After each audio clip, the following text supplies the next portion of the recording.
प्यारे दोस्तों नमस्ते। आइए हम सुनते हैं गणेश जी भगवान की एक रोचक कहानी। तो कहानी को पूरा जरूर सुने और YouTube चैनल पर नए हो तो YouTube चैनल को सब्सक्राइब जरूर करें। आनंद बहुत ही गरीब घर का लड़का था। उसके पिताजी मजदूरी किया करते थे और 2 वक्त की रोटी बहुत ही बड़ी मुश्किल से कमा पाते थे। आनंद को पढ़ने का बहुत ही मन करता था। अक्सर वो स्कूल नहीं जा पाता था। आनंद दोपहर में अपने पिता को खाना देने जाता तो रास्ते में पढ़ने वाले बड़े स्कूल के पास जाकर गेट से झांक कर चोरी चोरी बच्चों को पढ़ते हुए देखा करता था। वो कई बार आकर अपनी माँ को कहा करता था, माँ मुझे भी पढ़ना है, मेरे साथ के सभी बच्चे स्कूल जाते हैं, माँ मुझे भी स्कूल भेज दो ना। आनंद की माँ बोलती है, आनंद बेटा मेरा भी मन करता है कि तू पढ़ाई करे और पढ़ लिख कर खूब बड़ा आदमी बने, पर मैं भी क्या करूँ मेरे बच्चे, तेरे पिताजी का काम बिल्कुल ठीक नहीं है। बड़ी मुश्किल से एक मकान में ईंट पटकने का काम मिला है और उसमें भी रोजाना के 30-50 रुपए ही मिलते हैं। अपनी माँ की ये बात सुनकर आनंद रोने लग जाता है। अरे रे मेरे बच्चे तू रोने क्यों लग गया? अच्छा ठीक है, मैं कल स्कूल में तेरे लिए बात करने जाऊंगी। अब रोना बंद कर मेरे बेटे। आनंद बोलता है, सच्ची माँ ये बात मैं मेरे दोस्त सोनू और मोनू को बताकर आता हूँ कि मैं भी तुम्हारे साथ अब स्कूल आऊंगा। आनंद की माँ गणेश जी भगवान की बड़ी ही भगत थी। वो गणेश जी भगवान से प्रार्थना करती है कि मेरा बेटा आनंद बहुत पढ़ना चाहता है, लेकिन मैं क्या करूँ, मेरी मदद करो भगवान। मेरा बेटा पढ़ लिख कर बड़ा आदमी बन जाए और मेरा सारा दुख खत्म हो जाए। हे गणपत जी महाराज मैं कल स्कूल जा रही हूँ। गायत्री गणेश जी भगवान के सामने प्रार्थना करती है और अगले दिन सुबह आनंद के एडमिशन के लिए स्कूल चली जाती है। प्रिंसिपल बोलते हैं, मुझे स्कूल के बहुत बच्चों ने आनंद के बारे में बताया है और टीचर भी मुझे बताते रहते हैं। वो स्कूल के गेट से बच्चों को देखता रहता है। आनंद की ये लगन देखकर मैं बहुत ही खुश हूँ। इसलिए आनंद इस स्कूल में जरूर ही पढ़ेगा। इसके लिए आपको कोई खर्चा करने की जरूरत नहीं है। हमारी स्कूल में आनंद को मुफ्त पढ़ाई दी जाएगी। कल से आप आनंद को स्कूल भेज देना। प्रिंसिपल की यह बात सुनकर गायत्री बोलती है, प्रिंसिपल साहब आपने ये बोलकर मेरी चिंता दूर कर दी। ये बात सुनकर मेरा आनंद बेटा बहुत ही खुश होगा। वो पढ़ेगा लिखेगा और एक दिन बड़ा इंसान जरूर बनेगा। आपका बहुत बहुत धन्यवाद। गायत्री खुशी खुशी अपने घर लौट आती है और आनंद को ये बात बताती है। ये बात सुन के आनंद के पिता सुरेश बोलते हैं, गायत्री ये सब तेरी गणेश जी भगवान की कृपा से ही हुआ है।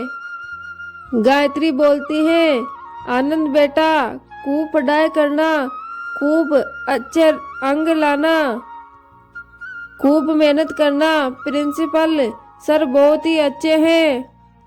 उन्होंने तुम्हारी पढ़ाई के लिए कोई भी खर्चा नहीं लिया है। गणेश जी भगवान मैं जानती हूँ ये सब आपके आशीर्वाद का ही फल है। आपने मेरी प्रार्थना सुन ली। अपनी माँ की बात सुनकर आनंद बोलता है, माँ मैं बहुत ही पढ़ाई करूँगा, बहुत मेहनत करके अच्छे अंक लाऊंगा। पर माँ मेरी स्कूल की ड्रेस कब मिलेगी? गायत्री बोलती है, आनंद बेटा कल तू स्कूल जाएगा ना, वहाँ प्रिंसिपल सर तेरे को सब कुछ समझा देंगे। ठीक है माँ, मैं उनसे मिल लूँगा। अगले दिन आनंद स्कूल पहुँचता है और प्रिंसिपल सर से पूछता है और प्रिंसिपल सर से मिलता है। प्रिंसिपल सर बोलते हैं, आनंद बेटा, तुम दीनदयाल के साथ चले जाओ, ये तुम्हें सारा सामान दे देगा। आओ आनंद बेटा, मैं तुम्हें स्कूल में पढ़ने का सारा सामान दे देता हूँ।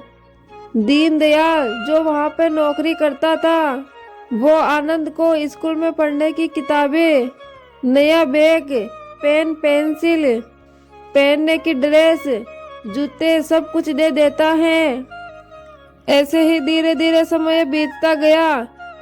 आनंद हर बार ही कक्षा में अव्वल आया करता था और ये सब देखकर स्कूल के टीचर भी आनंद की बहुत तारीफ किया करते थे। कई साल बीत गए। आनंद 12वीं कक्षा की पढ़ाई कर रहा था। गायत्री बोलती है, आनंद बेटा, ये ले दूध पी ले, कल से तुम्हारी परीक्षा शुरू है। खूब मन लगाकर पढ़ना मेरे बेटा, मैं चाहती हूँ कि तेरे अच्छे नंबर आए और फिर तेरा अच्छी कॉलेज में दाखिला हो जाए।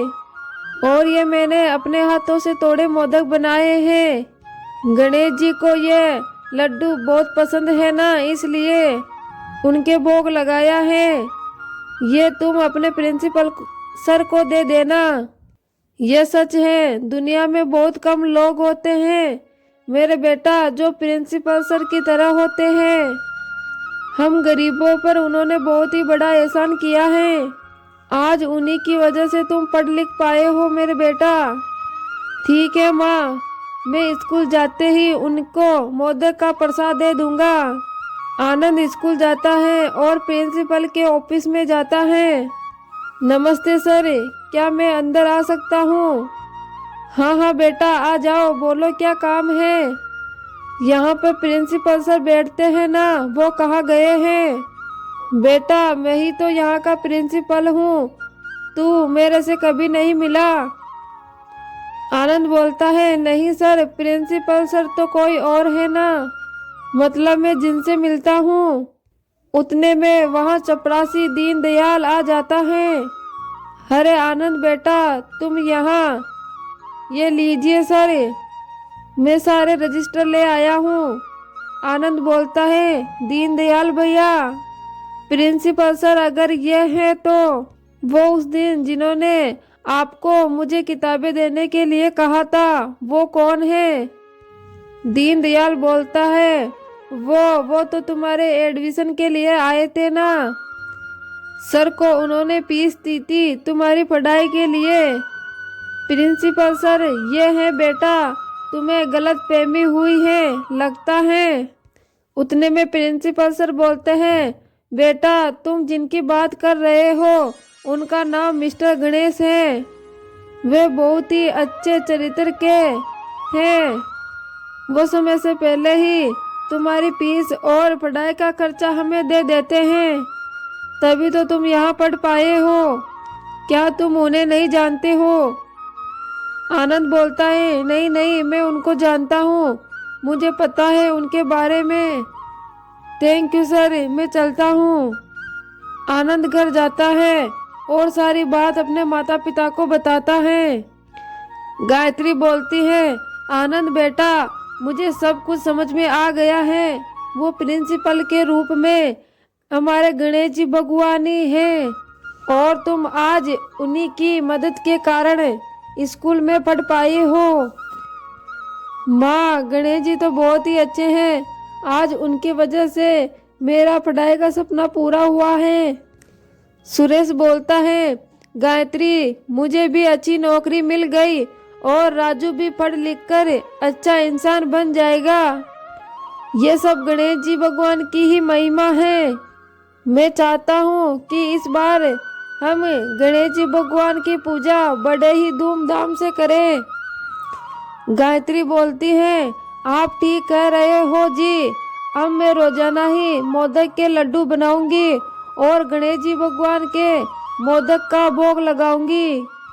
गायत्री अपने पूरे परिवार के साथ रोजाना गणेश जी भगवान की पूजा पाठ करती है और रोजाना अपने हाथों से मोदक बनाकर गणेश जी भगवान के भोग चढ़ाया करती है। तो प्यारे दोस्तों, ये थी गणेश जी भगवान की रोचक कहानी। आपको कैसी लगी कमेंट बॉक्स में कमेंट करके ज़रूर बताएं।